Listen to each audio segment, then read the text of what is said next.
My name is Anna, and I'm 22 years old. I just graduated from college with a business degree, which was supposed to be the beginning of a new chapter in my life.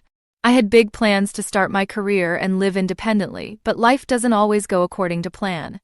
Instead of moving into a place of my own right away, I found myself back at my childhood home.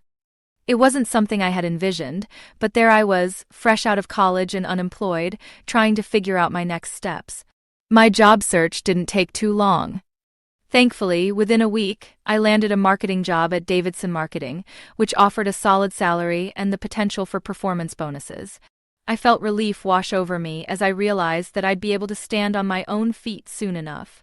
That evening, I shared the good news with my parents over dinner, my mom's classic meatloaf. "I'm so excited, Mom, Dad," I said, trying to keep my voice upbeat. "I found a job. It's in marketing and it has a good salary. I'll be able to save up enough for an apartment in a few months." The clinking of forks and knives slowed down as both my parents exchanged a look, one I'd seen countless times before, the kind that always meant something was about to go wrong. My mom set her fork down, her face serious. "Anna," she said softly, "you know that I can only work part-time at the library because of my back issues." She looked to Dad for support. Dad cleared his throat before speaking, his tone even, though I could sense the tension in his voice. "Things aren't going well at the plant. There have been rumors of layoffs. We could really use your help with the bills, Anna. Besides," my mom added, her voice quieter now, "you wouldn't have to pay rent here. It just makes more sense, doesn't it?" I stared at my half-eaten meatloaf, feeling my stomach drop. They had a point, I guess. They were my parents, and I understood their concerns.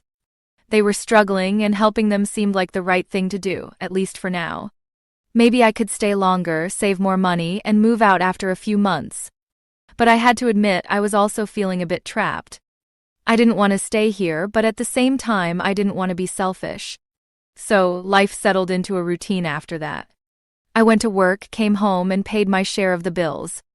Mom made sure dinner was always on the table, and we kept the house running smoothly.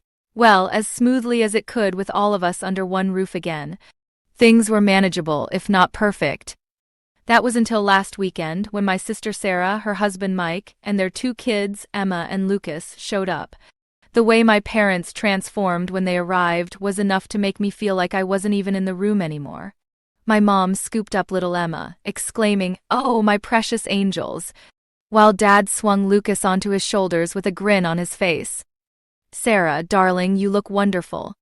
Tell us everything about your life. How's the garden? How's Lucas's language coming along? How's your book club?" Mom babbled, hanging on to every word Sarah said. It was as if I didn't exist. I watched from the doorway as my parents fawned over Sarah, their golden child.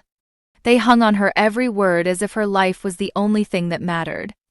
Meanwhile, my own accomplishments, like making Dean's List or winning the business school's leadership award, had never seemed to get that level of attention. "Anna, be a dear and make some coffee, will you?" Mom called over her shoulder without even looking my way as she bounced Lucas on her knee. I stood there, feeling like an outsider in my own home, watching my family pour all their attention onto Sarah. I thought back to when I was younger and remembered sitting at the same kitchen table, showing Mom my straight-A report card. She barely glanced at it before turning the conversation back to Sarah's high school achievements. "That's nice, Anna," she'd said absently, then promptly went back to discussing Sarah's college applications. Sarah had always been the star of the family. Everything always revolved around her. Her grades, her extracurricular activities, her college prep. I had always been relegated to the role of supporting cast. It didn't matter how hard I worked or how well I did, it was Sarah's accomplishments that were celebrated. The imbalance became even more glaring when Sarah got accepted into Brighton University. I was 11 at the time, and I remember that dinner so clearly. Mom and Dad were both in tears, so proud of their eldest daughter. "We'll make it work," Dad had said solemnly. "We'll take out a loan for Sarah's education. She deserves the best." After Sarah left for college, things changed even more. Mom and Dad sat me down for a serious conversation. "Anna," Dad said, his voice stern, "we need to tighten our belts for a while. The student loan payments and Sarah's college expenses are significant. That's when the real changes began. While my classmates were getting new phones every year, I was stuck with my old flip phone until it literally fell apart. When I needed clothes, we went to thrift stores instead of the mall. Christmas gifts became practical items like socks and school supplies, but they never forgot to send Sarah money. I learned quickly that I had to make things happen on my own. I joined every club and academic competition I could find. I stayed up late studying not just to get good grades but to get perfect grades. I wrote essays for scholarship competitions until my hands cramped because I knew there would be no student loans for me. But it paid off. I received a full scholarship to State University, and I remember the look of relief on my parents' faces when I told them they wouldn't have to spend a dime on my education. While Sarah was finishing college, marrying Mike, and starting a family, I was busy working hard to create my own future. Over the years, Sarah had become the golden child of the family, and her life was the one that mattered most. Every time Sarah came to visit, she'd casually ask me to babysit Emma and Lucas so she and Mike could have some alone time. At first, I tried to suggest that Mom and Dad could watch the kids instead. "You know, it's hard for me to keep up with young children," Mom would say, rubbing her back. "And your father needs his rest on the weekends." So, I spent many weekends watching Frozen for the 100th time or trying to keep Lucas from coloring on my bedroom walls. Meanwhile, Sarah and Mike were off having fun, and Mom and Dad were busy in the garden. I told myself that it was just one weekend a month. But the months turned into a year, and I was still stuck in the same cycle of babysitting, paying bills, and feeling invisible. Then, one evening, everything changed with a phone call. I was doing dishes when I overheard Mom's phone ringing. It was Sarah on the other end, crying. Sarah explained that Mike's company had gone bankrupt and they could no longer afford their rent. "Could we maybe stay with you for a while?" Sarah asked through her sobs.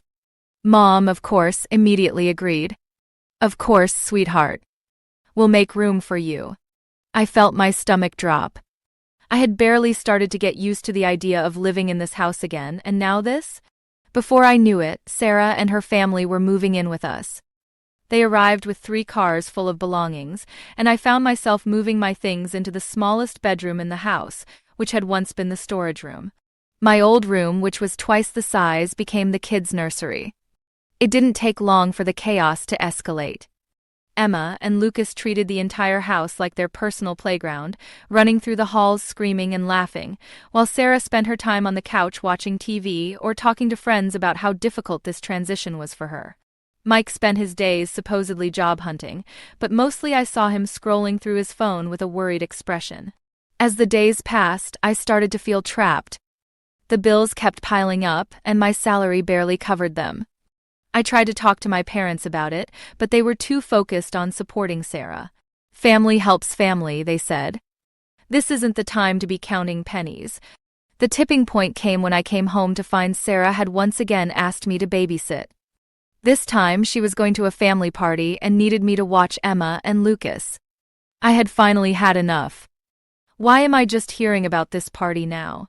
I asked, standing in the doorway, feeling a surge of frustration. "You expect me to cancel my plans for this?"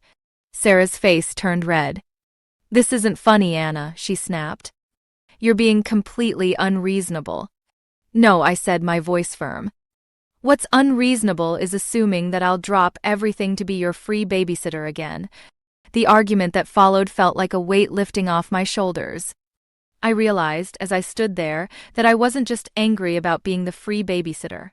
I was angry about years of being overlooked, about my own life being put on hold for the sake of everyone else's convenience. That night, I made a decision. I was done. I told my family I was moving out, and I meant it. It wasn't just about leaving the house. It was about reclaiming my life, my time, my happiness. It was about no longer being the backup plan, the convenient solution to everyone else's problems. The next morning, I packed my things and left, not just physically, but emotionally as well. The freedom I felt when I walked out that door was like nothing I'd ever experienced before. I knew I'd never go back to living the way I had been, constantly sacrificing my own needs to meet everyone else's. The following weekend, I went skiing with friends, for the first time in months feeling truly at peace. When I came back, I found a small apartment of my own, and for the first time in years, I felt like I could breathe. I didn't respond to the guilt trip messages from my family, but they didn't stop.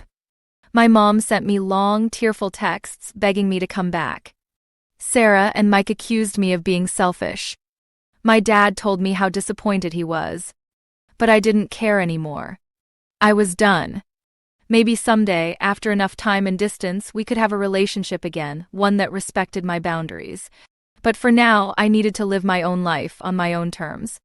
And that was something I was no longer willing to sacrifice for anyone.